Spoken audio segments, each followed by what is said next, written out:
to our customers, community, valued partners, and viewing guests. Welcome back post-Easter break. I hope you were able to take a few days off or even the weekend to relax and recharge. I, for one, know I was meant to be in India, exploring the sights of the Taj Mahal, the Red Fort, and Amber Palace. However, as much as I am disappointed not to be travelling, I'm even more grateful to be healthy, safe, and learning new insights right here from London. I wish the same for you and your loved ones. So this might not be the baby Taj in terms of memorable experiences. However, in today's episode, I'm delighted to share two stories of growth and change as organisations have had to pivot their businesses based on changing customer demand. In addition, we're going to visit an interview that took place last month between our CMO and our customer, Flipdish. Before we get started, let's see a quick video from Miguel Villar of Flywire on why they chose to partner with Zendesk. My name is Miguel Villar. I work for Flywire. I'm Customer Success Operations Manager. Our case was we were in a tool that was not really made for customer service. We really wanted a tool that helped us with scaling. What I love about Zendesk is I feel my agents are more engaged. It's a really user-friendly tool. They can spend their time really focused on communication, on helping people. And in Zendesk, I have everything I need at a glance. It's very simple. We really need to understand what's going on to provide the feedback to the product team so they can improve the product. I'm able to get reports running really quick. Zendesk is helping us getting all that data and putting it together in a nice way. And with all this data, we can go to product and have conversations and see how we can improve. With Zendesk, I really feel I'm the voice of the customer and I'm listened. It's really amazing. I have never experienced anything like this. Zendesk plus Flywire means easier customer service for my agents and better customer service for my customers. As organizations grow and shift, we all recognize that customer experience is becoming as important as your product or service. In fact, according to our recent benchmark study, 81% of consumers are likely to deflect to another brand as a result of poor customer service. I'm pleased to invite Nadine Kemple, Customer Care Manager for Tiger of Sweden, on the show today to share her story of how Tiger of Sweden is adjusting to shifting demand. Welcome to the show. Can you share a little bit about Tiger of Sweden and how your business model has really shifted? Thank you, Lina, for inviting me. And yes, of course I can. Tiger of Sweden was established in 1903 and was from the beginning all about creating suits for the working man, both men and women, whom true style is about the confidence to be themselves. Zendesk was purchased in 2016 by Tiger's owner, IC Company. Zendesk replaced another ticketing system that didn't really support our omnichannel strategy. IC Company chose our platform to support the five brands centrally. And in 2018, the customer care was decentralized to each brand, and then we took over the Zendesk contract. We knew we needed to improve our website satisfaction score, and we needed to have shorter reply time, more contact forms, and more self-help on the site. Choosing the Zendesk platform has been a very good decision for us. Zendesk is a very easy and user-friendly system, and they are making it possible for us to be able to make the adjustments and the changes we need to be able to be the best. We have actually, since we took over, or since the platform was changed to Zendesk, we have increased the satisfaction score. We have a much shorter reply time. We have all contact forms gathered in one platform, and we have created a whole self-help site, and we have a cool and easy system for our agents to work in. Great, thank you so much for that. How has COVID-19 affected your business? Have you seen an increase in online sales, or what shifts have you had to make? COVID-19 has affected all businesses, I think, also ours.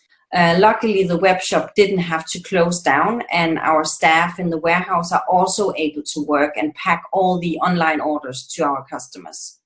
Of course, under new conditions and other precautions than they are used to. We are also offering free home delivery for all customers, so they don't have to go to a post office or a pickup point as they normally do. And in regards to our customers, we see a pretty normal shopping behavior actually, but of course people are more careful. And some of our customers are also asking different questions than we normally see.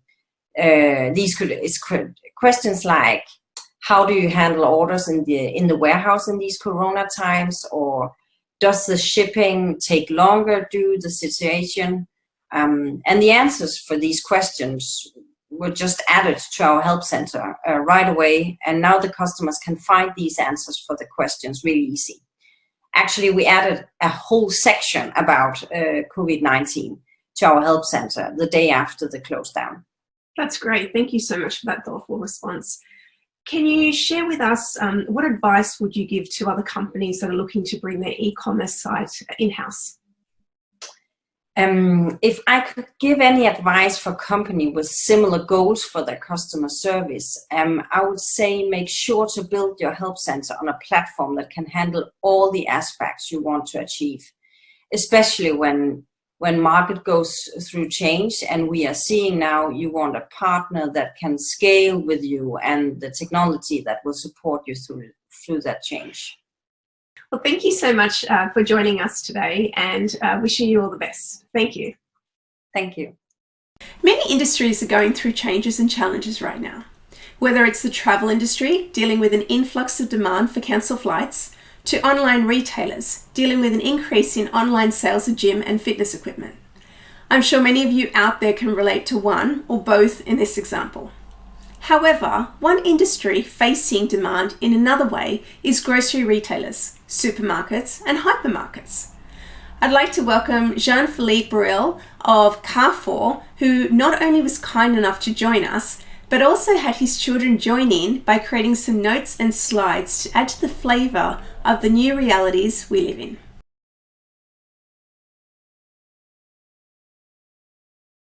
Here at home, no more ink in my printer, and my children helped me to make something to be more clear. And today we'll speak about the retail sector during this corona crisis. First of all, Carrefour. What about Carrefour Belgium? Carrefour Belgium is 800 stores here in Belgium, more than 3 million customers, active customers.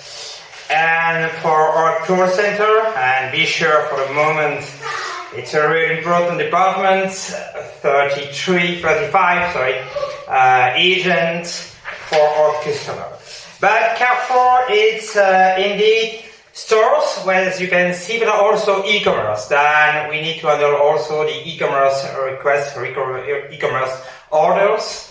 And perhaps know what is the first impacts of the corona crisis. Clear, for the customer care, we more than double our ticket in our back office, Zendesk back office, and we increase the view of our article also by 2, because now we've got 2,000 2,000 to 4,000 articles read by month. About the increase here at the customer service, as you can see, we've got now 30,000 calls a month, more than 4,000 email, and also interaction through the chat and the WhatsApp with our customer. It's just amazing, really not easy to answer to all the requests.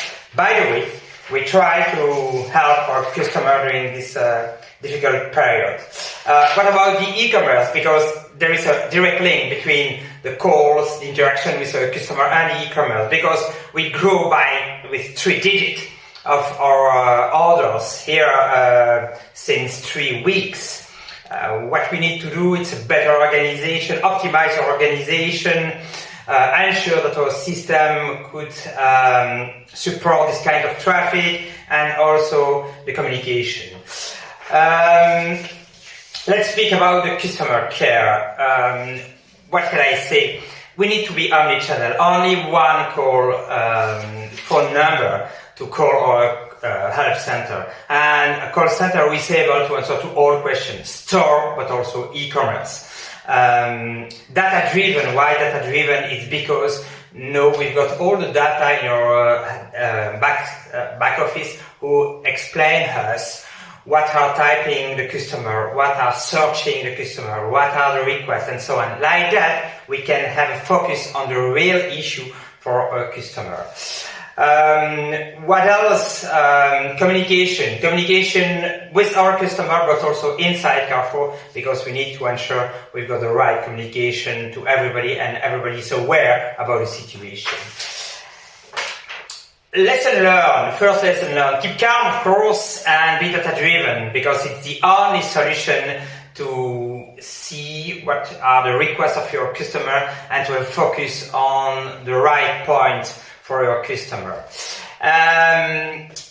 We already spoke about the internal and external communication, very important. And the last point, it's people organization. Why people? People, because it's your client. The client, it's the people who request you to have their drive, to have the store open hours and so on and so on. People, because it's the people who answer to our customer, people inside the customer service. And people also because it's people in the store, people in the dark store who are preparing the drive, preparing the order of the customer. And that's really important. People, for me, is the main pillar in this kind of crisis.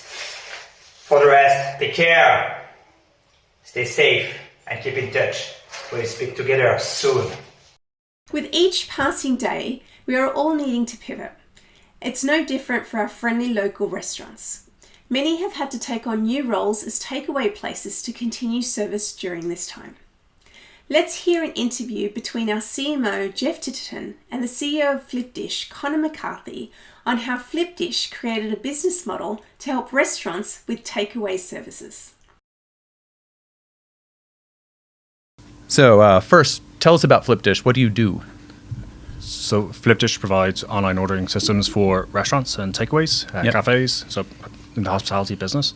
We give them branded websites and an online ordering system and branded mobile apps, so people can place orders directly to that restaurant or cafe, as opposed to going through a marketplace.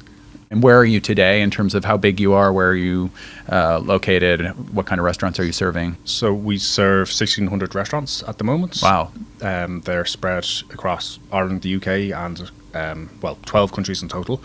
We have staff in Ireland, the UK, France, Germany, Spain, and New York. We have 3 guys in and we work over there. All right. It's the beginning of the cross-Atlantic journey. That's exciting. And are there any technologies that give you a competitive advantage at your company? Well, I'd like to say Zendesk gives us a competitive advantage. We use it, but it seems like everyone else uses it as well. So it's just getting us on a level playing field. Thank you for saying that. Yes, go ahead. Yeah. So we started using Zendesk internally initially. We found that... So we have a factory team who set up the new restaurants that come on board. They would set up, enter information, enter their menu, get their delivery zone set up, that type of thing. And it would be typical for our support team to send requests. They used to send emails over to the factory team, say, hey, can you do this? Then they'd reply. But then as the volume of restaurants built up, and we're doing hundreds a month, then it became unwieldy having these thousands of emails going around and trying to keep track of what was going on. Yeah. So we first brought in Zendesk to... allow the support team to create tickets for the factory team, and then if the factory team needed to get help from tech, they could assign that ticket over to somebody in tech, and the ticket never got lost. You could see what's still open, and things just wouldn't get lost in the massive email inbox. That's great. So that's, and then it kind of spread to all the other teams in the company. Because we'd find, okay, we need somebody from another team to look at this, so we get assigned over there. So that's been really useful great for us internally. Yeah. And then it spread to an external facing thing where people, our restaurants, our customers, send us in messages. We doesn't just go into an email inbox now. We have something we know that we can follow up, and it's great now that we can measure, are we getting back to people in time? Are we solving their problems? So that's really helps us. Do you also serve end customers, the restaurant's customers? Do you do customer service for them, or do the restaurants handle that themselves? So the restaurants handle that themselves. Okay, that's great. We don't do that. What advice would you give to other startups who are at the beginning of their journey? Okay, so I think that the most important thing that they have is time. So they should realize that they don't have all the time in the world, and it could mean they should understand that not all business models are good business models. They should think about what they're doing and understand that maybe they shouldn't be doing what they're doing. Even the best people in the world, if they're put into a terrible industry that isn't growing or isn't going anywhere, it might not be the best use of their time. So just think about that, and if they feel like they should stop, they should probably stop straight away and do something new and pivot, because there are lots of brilliant business models out there and things they could be working on in that time. It'll take you 8 weeks or 8 months or 8 years to get them done, and that's grand. At the end of the period, 8 weeks say, you see value from that. But if you work on them each individually, you'll also get them all done in 8 weeks time, but you'll see value from the first thing after the first week, which is a big difference than waiting 8 times longer. So I think it's important just to keep focus and do one thing at a time and get it out the door, see value from it before moving on. And also it's much easier to not context shift and do 2 things at once. Yeah. So I think that's great advice for everyone, not just startups, but it's particularly good for startups. If you'd like to learn more about any of the topics we've covered today, feel free to click on the links below. Visit our webinars to hear more from Tiger of Sweden and Carrefour, or visit the Zendesk website in your local market to view new content and tools available to you.